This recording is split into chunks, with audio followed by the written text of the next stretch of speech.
সবাইকে জয় যিশু। আজকের এই রবিবারের প্রচারের যে শিরোনাম, অর্থ ব্যবস্থাপনার জ্ঞান দৈনন্দিন জীবনের তত্ত্বাবধান। অর্থ ব্যবস্থাপনার জ্ঞান দৈনন্দিন জীবনের তত্ত্বাবধান। আজকের যে বাক্য, সেটা আমাদের রেগুলার অর্থ নিয়ে বা পয়সা নিয়ে যে কাজ বা যেই অর্থের জন্য আমরা পিপাসিত, তার উপরে আজকের এই বাক্যকে আমরা ঈশ্বরের আত্মা দ্বারা পরিচালিত করতে চাই। ঈশ্বর আমাদের জ্ঞান দেন যেন আমরা অর্থ সঠিকভাবে পরিচালনা করতে পারি এবং আর্থিক দাসত্ব থেকে মুক্ত থাকতে পারি। এটাই হচ্ছে ঈশ্বরের পরিকল্পনা। ঈশ্বর কিন্তু আমাদেরকে অর্থ এই কারণে দেয় না যাতে আমরা অশৃঙ্খলা জীবনযাপন করি। ঈশ্বর আমাদেরকে অর্থ এই কারণে দেয় এবং দিতে চায় যাতে আমরা জ্ঞানপূর্বক সেই অর্থকে পরিচালনা করি সঠিকভাবে এবং আর্থিক দাসত্ব থেকে আমরা মুক্ত হতে পারি। আমি বহুবার প্রচারে বলেছি, দরিদ্রতা অভিশাপ, দরিদ্রতা কখনো ঈশ্বর দ্বারা আসে না। তাই আর্থিক স্বাধীনতা আজ কেন আমাদের নেই, কেন আমরা আজ অর্থ সমস্যায় ভুগছি, তার পিছনের রিজন হচ্ছে যে আমরা অর্থকে পারফেক্টলি ইউজ করি না, বা যেই অর্থ আমাদেরকে দেওয়া হয় তার প্রতি আমরা ফেথফুল থাকি না। টাকা নিজে মন্দ নয়, এটা বুঝতে হবে। টাকা কিন্তু নিজে মন্দ নয়, এটি একটি হাতিয়ার, এটা একটা অস্ত্র যার মাধ্যমে আমাদেরকে পাপে ফেলা হয়। যার জন্য এটা খুব প্রয়োজন। জ্ঞান ছাড়া এটিকে নিয়ন্ত্রণ করা অসম্ভব হয়ে পড়ে। আমাদের সেবা করার হৃদয় রাখতে হবে যাতে আমরা অন্যের জন্য অর্থকে ব্যবহার করতে পারি। আমরা টাকাকে আগলে ধরে না রাখি, আমরা টাকাকে সঠিক কাজে ব্যবহার করতে মুক্ত হস্ত হই। আমেন। তত্ত্বাবধান মানে হলো ঈশ্বর যা দিয়েছেন তার উপায়ের ব্যবহার করা। ঈশ্বর যা দিয়েছেন সেইটা তার জন্য কিভাবে আমরা ব্যবহার করতে পারি। আমরা কিভাবে অর্থ পরিচালনা করি তা দেখায় আমাদের হৃদয়কে পরিচালনা করছে ঈশ্বর না লোভ। আমরা অর্থকে কিভাবে পরিচালনা করি তার উপরেই নির্ভর করছে আমাদের হৃদয় আসলে কি, লোভী হৃদয় না ঈশ্বর প্রেমী হৃদয়। যদি ঈশ্বর প্রেমী হৃদয় হই তাহলে ঈশ্বরের ইচ্ছা অনুসারে জ্ঞান দ্বারা আমরা চলবো। আমেন।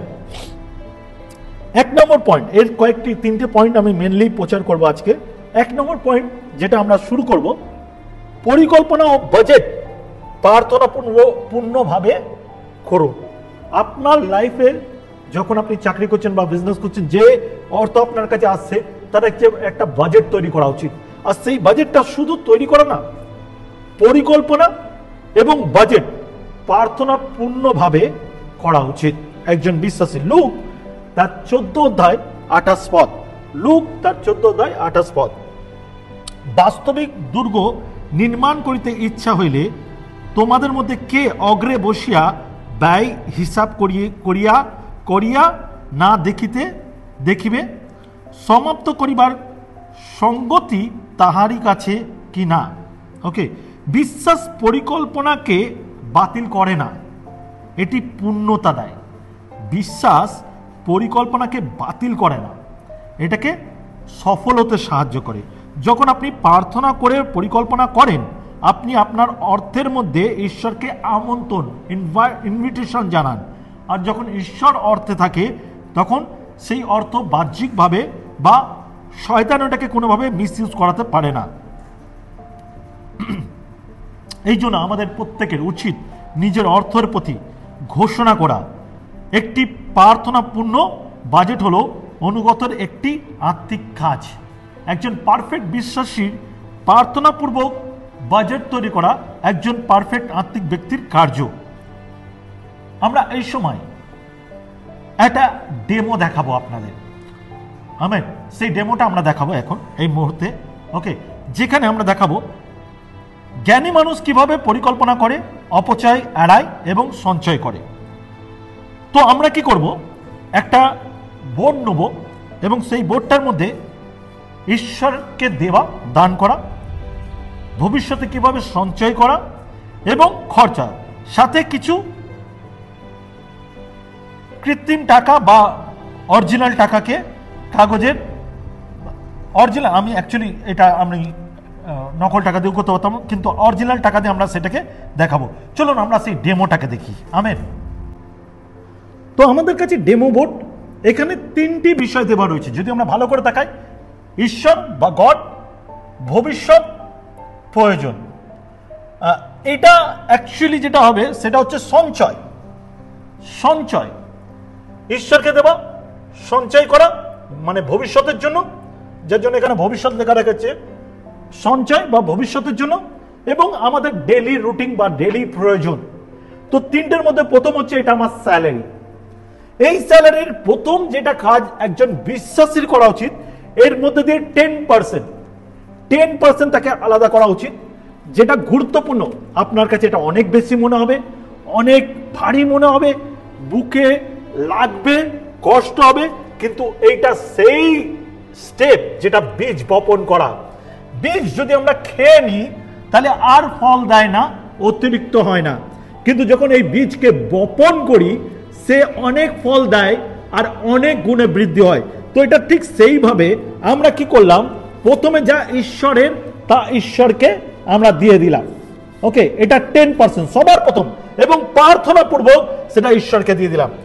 দ্বিতীয়, আমাকে চিন্তা করে নিতে হবে এবং প্ল্যান করে নিতে হবে আমি প্রত্যেক মাসে কত সঞ্চয় করব, সেটাকে আলাদা করা, এবং আমার ফিউচারের জন্য, আমার ব্যক্তিগত জীবনের আগামী দিনগুলো শয়তান যা কিছু প্ল্যান করবে সেই সমস্ত প্ল্যানকে ভাঙার জন্য আমাকে কি করা উচিত, ভবিষ্যতের জন্য তুলে রাখা উচিত, সেভিং করা উচিত। এবং শুধু তাই না, এই সেভিং আমাদের ফিউচারে আমাদের আনন্দের কারণ হতে পারে, আমার ফ্যামিলির গ্রোথের বা ফ্যামিলির প্রয়োজনকে মেটাতে পারে, আমাদের ফ্যামিলির সমস্যার সময় সেটা ইউজ হতে পারে। এবং লাস্ট হচ্ছে আমরা এখান থেকে আরো ভাগ করতে পারি, সেখানে পুরো সম্পূর্ণ উপরে আপনার উপরে, এবং অনেক বিশ্বাসীরা তা করে, কিছুটা রাখে গরিবদের দেওয়ার জন্য, কিছুটা রাখে চার্চের কিছু কাজের জন্য ডোনেশন, লাস্ট প্রচারে আমরা সেটা বলেছি, এবং বাকিটা আমরা কি করলাম, আমরা আমাদের নিত্য প্রয়োজনীয় আমরা ব্যবহার করলাম। জেনে রাখি এটা খুব গুরুত্বপূর্ণ, আপনি কিভাবে আপনার অর্থকে কন্ট্রোল করছেন। এই ডেমো আপনাকে বুঝতে হবে যে এটা কেন প্রয়োজন, আর এইটাই দরকার, ইম্পর্টেন্ট একজন বিশ্বাসের জীবনে। এইটা ছাড়া যদি আমরা অন্য কিছু করি তাহলে কি ঘটতে পারে, সেই বিষয়গুলোতেও আমরা আসবো। আমেন। তো যে ডেমোটা দেখালাম সেখানে কিন্তু খুব গুরুত্বপূর্ণ সঠিকভাবে আপনি সেটাকে চিহ্নিত করা তিনটে বিষয়টাকে, এবং সঠিকভাবে আপনার প্রয়োজনীয় ব্যবহার করা, যা তা ভাবে ব্যবহার করা না। যদি আমরা ঈশ্বরকে আর সঞ্চয়কে বাদ দিই আমাদের জীবন থেকে, ধরুন আপনি টাইট দেন না, দশমাংশ দেন না, এবং আপনি ফিউচারকে বা আপনার জন্য কিছু তুলে রাখেন না, শুধুমাত্র আপনার প্রয়োজন মিটান, তার জন্য আপনি অর্থকে ব্যবহার করেন, খুব শীঘ্রই কিন্তু আপনার সম্পূর্ণ সম্পত্তি বা অর্থ শেষ হয়ে যাবে। কিন্তু যখন আপনি এই তিনটি নিয়মকে পালন করেন, আপনার জীবনে এই ভারসাম্য বজায় রাখেন, তখন কিন্তু এইটা আপনার জীবনযাত্রাকে সহজ করে দেয়। আপনাকে ডিপ্রেশন বা ফাইন্যান্সিয়াল প্রবলেম বা আপনার ফ্যামিলি প্রবলেম আপনার উপরে কর্তৃত্ব করে না। আপনি সহজেই ঈশ্বরের আরাধনা ফেথফুলি করতে পারেন, কারণ ঈশ্বর আপনাকে বুদ্ধি দিচ্ছে এবং সেই বুদ্ধি অনুসারে আমাদের চলার প্রয়োজন আছে। ঈশ্বর আশীর্বাদ করেন সেই হাতকে, যে হাত কন্ট্রোল করতে পারে সঠিকভাবে বা ভারসাম্য বজায় রাখতে পারে, যে দেয়, সঞ্চয় করে এবং জ্ঞানবান, যে জ্ঞানবান সে সঠিক পর্যায়ে খরচা করে। তো আমাদের উচিত, আমাদেরকে ঈশ্বর যখন দিচ্ছে সেটা কিন্তু ঈশ্বর এটা দেখতে চায় যে আমি সেটাকে সঠিকভাবে খরচা করছি কেন। সাধারণ বিষয়, খুব অল্প সামান্য বিষয় যদি আমরা দেখি, আমার বাবাও যদি আমাকে টাকা দেয় আর যদি দেখে আমি বাহ্যিক উড়াচ্ছি বা বাহ্যিকভাবে খরচা করছি, আমার বাবাও আমাকে দেবে না। সে যদি দেখে আমি সঠিকভাবে ইউজ করছি, তখন বাবা আমাকে ট্রাস্ট করতে পারবে এবং দিতে পারবে এবং আরো বেশি করে দিবে। ঠিক ঈশ্বরও আমাদের প্রতি তাই করে, আমাদেরকে দেখতে চাই আমি একে দিলে সঠিকভাবে ব্যবহার করছে কিনা। যদি হিতোপদেশ তার 21 পদ দেখি, হিতোপদেশ 21 পদে বলছে, জ্ঞানীর নিবাসে বহুমূল্য ধনকোষ, জ্ঞানীর, মন দিয়ে শুনি, জ্ঞানীর নিবাসে মানে জ্ঞানের ঘরে বহুমূল্য ধনকোষ মানে অনেক ধন সম্পত্তি আছে, ও তেল আছে, কিন্তু হীন বুদ্ধি তা খুয়া ফেলে। আবার বলছি, জ্ঞানীর নিবাসে বহুমূল্য ধনকোষ ও তেল আছে, কিন্তু হীন বুদ্ধি তা খুয়া ফেলে। মানে জ্ঞানবান ব্যক্তির কাছে ধন সম্পদ থাকে, তার গোলাঘর বা তার খাবার তেল যা কিছু প্রয়োজন তা সঞ্চয় থাকে, কিন্তু যার বুদ্ধি নেই সে রোজকার রোজ উড়িয়ে দেয়, পরের দিন আবার অপেক্ষা করে কিভাবে জোগাড় করব, যার বুদ্ধি নেই। পয়েন্ট নাম্বার 2, ঋণ এবং অসঙ্গত কেনাকাটা এরা। ঋণ বা অপ্রয়োজনীয় বিষয় কেনাকাটা এড়িয়ে যা। আমরা না পয়সা পেলে যেটা প্রয়োজন নেই সেটাও কিনে ফেলি। তো এখানে বলছে ঋণ প্রথমত সুদে টাকা নেবা বা ধার নেবা, যেটা আমাকে অপচয় টাকা এক্সট্রা বার হয়ে যায়, আমাকে দিতে হয়, এবং যা তা কিনে ফেলা, পয়সা আছে মানে কিনে ফেলবো, এই বিষয়টাও আমাদেরকে অনেকটা অসংকুল জীবনযাপন করতে সাহায্য করে আর বিপদে ফেলে। হিতোপদেশ তার 22-7 পদ বলছে, হিতোপদেশ 22-7 পদ বলছে, ধনবান দরিদ্রগণের উপরে কর্তৃত্ব করে, ধনবান দরিদ্রগণের উপরে কর্তৃত্ব করে, আর ঋণী মহাজনের দাস হয়। আর ঋণী যে সে মহাজনের দাস হয়। এবার আপনি ডিসিশন নিন, আপনি কি করবেন।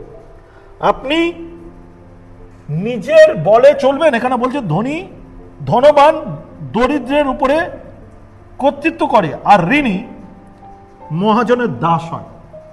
যে ঋণী হয় তাকে দাস হয়ে থাকতে হয়, আর যে ধনবান হয় তার উপরে কেউ কর্তৃত্ব করে না, কিন্তু সে অনেকের উপরে কর্তৃত্ব করতে পারে। ঋণ শুধু আর্থিক নয়, ঋণ শুধু আর্থিক নয়, এটি মানসিক, আধ্যাত্মিক, এটি শান্তি এবং আনন্দ চুরি করে। ঋণ আমরা মনে করি শুধু অর্থকে চুরি করে বা অর্থের সমস্যা আসে, এমন নয়। ঋণ নেবা মানে আমাকে মানসিকভাবেও ডিস্টার্ব করে, আধ্যাত্মিকভাবেও আমাকে স্পিরিচুয়ালভাবে গড়ে উঠতে দেয় না, আমার শান্তিকে হরণ করে নেয়, আমার আনন্দকে চুরি করে নেয়, আর আমি ডিপ্রেশনে চলে যাই।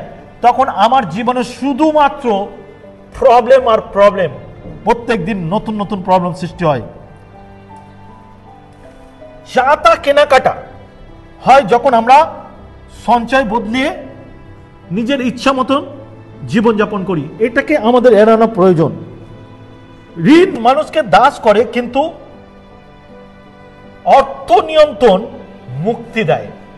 ঋণ মানুষকে দাস করে, কিন্তু অর্থ নিয়ন্ত্রণ মানুষকে মুক্তি দেয়। আপনাকে অর্থ যখন আপনি কন্ট্রোল করতে শুরু করেন, দেখবেন আপনার দেনা, আপনার সমস্যা, আমাদের উচিতই না কোনোভাবে কোনো দেনা করা, কারণ ঈশ্বর দিনের আহার দিন যুগায়, এটা তার প্রতিজ্ঞা। এখন আমরা আর একটা ডেমো দেখব। ওকে, আর একটা ডেমো দেখব, যেটা আপনার ঋণ নেবা আপনার জীবনে কতটা ক্ষতি এবং আপনার ঋণ না নেবা আপনার জন্য কতটা উপকার। এইতে আমরা যেটা দেখাবো সেটা হচ্ছে ঋণ ভুল ব্যয় কিভাবে আশীর্বাদকে চুরি করে নেয়। এবং আমরা একটা বালতি নেব, সেই বালতির নিচে আমরা অনেক কটা ছেঁদা করব বা ফুটো করে দেবো, এবং তারপরে ডেমোটা আমি আপনাকে দেখাবো। আমি চাইবো ডেমো দেখাতে। ওকে, আমার কাছে 3টি সরঞ্জাম আছে। একটা হচ্ছে জগ, যার মধ্যে জল ভর্তি।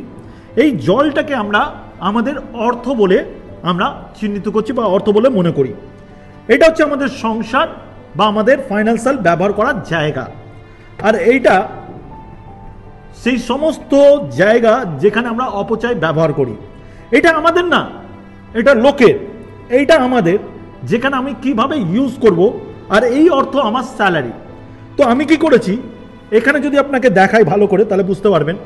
এই দেখুন, এইগুলো হচ্ছে ফুটো করা, মানে এইগুলো হচ্ছে অপচয় ব্যবহার করা, সুদ নেবা বা ঋণ নেবা বা অন্য অন্য কাজে যেগুলো অপচয়, নেশা ভাঙ বা মানুষকে দেখানোর জন্য কিছু টাকা উড়িয়ে দেওয়া, এইগুলো হচ্ছে সেই ছিদ্র।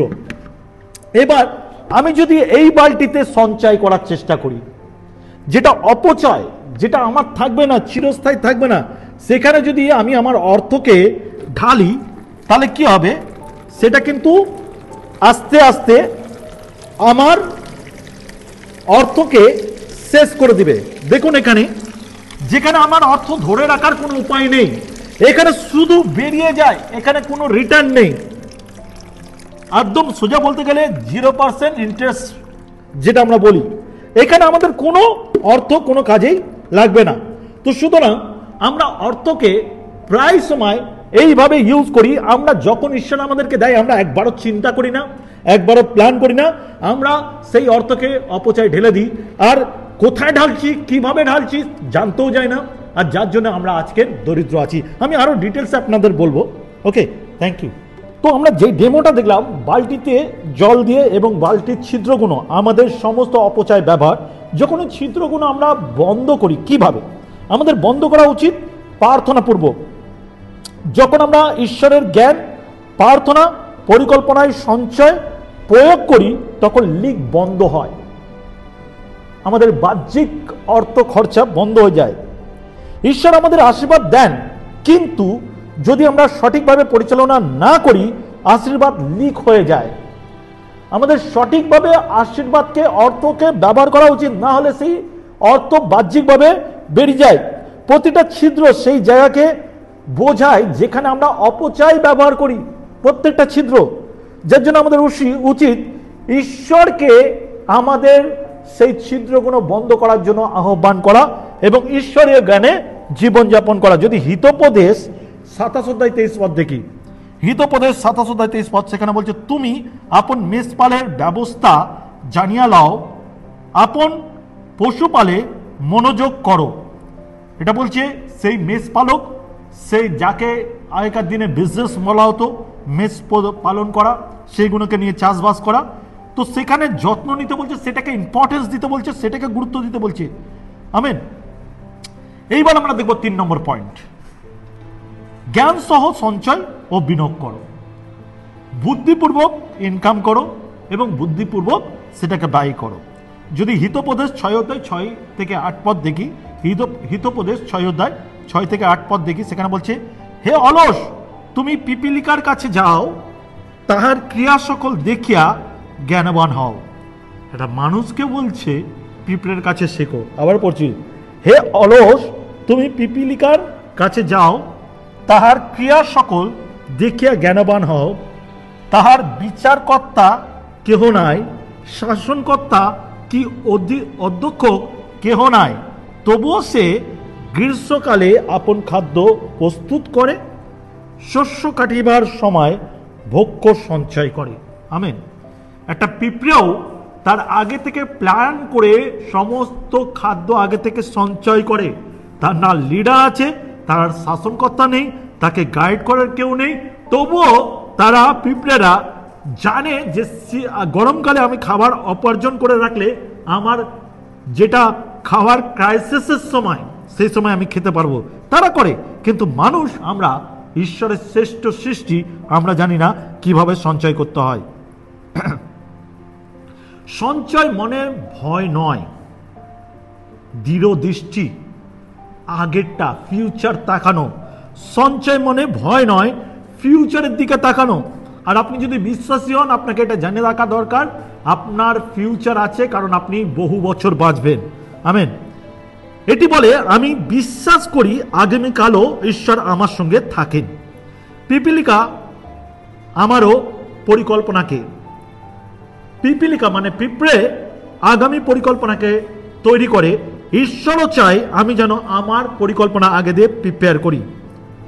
সঞ্চয় মানে টাকার উপর ভরসা নয়, এটা জেনে রাখবেন। অনেকে বলে, বাবা আমি ঈশ্বরের উপরে ভরসা করি, আমি মানুষ, আমি কোনো কিছু পয়সার উপরে ভরসা করি না। এটা কিন্তু পয়সার উপরে ভরসা নয়। আপনি পয়সার উপরে যে ভরসা করছেন তা নয়। ঈশ্বরই কিন্তু অর্থ দেয়, ঈশ্বরই অর্থ দেয়। ঈশ্বর যদি তোমাকে ব্লেস না করে, আপনাকে ব্লেস না করে, আপনি সেই অর্থ সঞ্চয় করতে পারেন না। তো সঞ্চয় মানে টাকার উপর ভরসা নয়, ঈশ্বরের জ্ঞানের উপর ভরসা। ঈশ্বর যে জ্ঞান দিয়েছে পারফেক্টলি ইউজ করার, তার উপরে ভরসা। মানুষকে উৎসাহ দিন যেন তাহারা প্রতি মাসে সামান্য কিছু বা অল্প কিছু করে সঞ্চয় করে। আপনি নিজে সঞ্চয় করুন এবং অন্যকেও বলুন সঞ্চয় করতে। অন্য মানুষদেরও আপনি নিজে পাচ্ছেন, অন্যকেও শেখান।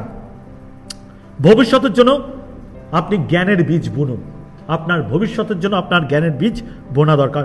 একটা ব্যক্তির এটা মেন্টালিটি প্রিপেয়ার থাকা দরকার, তার একটা সঞ্চয়ের জায়গা যেন থাকে।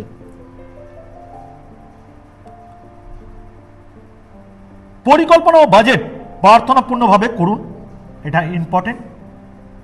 ঋণ ও আর্থিক খরচা কেনাকাটা বা বাহ্যিক কেনাকাটা এড়িয়ে চলুন।